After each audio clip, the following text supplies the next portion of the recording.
We're here to keep you in the know with this week's top news stories. First up, the Prime Minister appeared in South Australia on Wednesday to announce the Indigenous voice referendum date as October the 14th. Prime Minister Albanese described the Indigenous voice as a committee of Indigenous Australians chosen by Indigenous Australians, giving advice to the government so that we can get a better result for our Indigenous Australians. It's a big day as the first referendum in Oz since 1999. Be sure to jump in there. You know what we'll be voting, of course, yes. Johannesburg has been left in shock after a 5-story building caught fire, creating a death toll of over 60 people. More than 40 people have also been injured. Authorities say it wasn't immediately clear what caused the fire, which sparked overnight.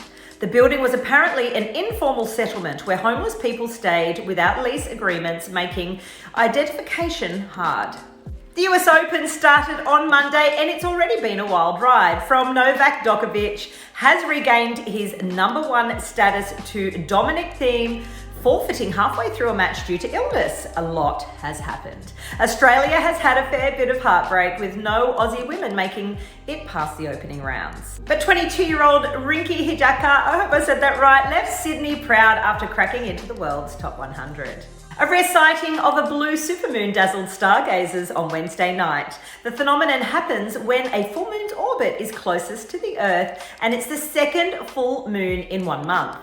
The effect is that the moon looks 7% bigger than normal. It only happens once every 10 to 20 years, or you could say once in a blue moon.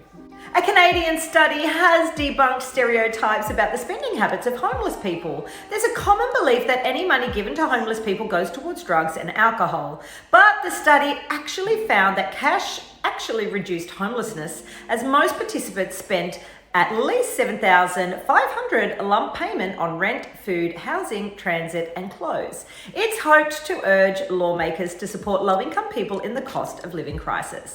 5 of the top late-night show hosts are coming together in a new Spotify podcast called Strike Force 5 to support the writer's strike. Jimmy Fallon, Jimmy Kimmel, Seth Meyers, and John Oliver are all involved in the project, where they will give the proceeds of the podcast to out-of-work staff from their shows.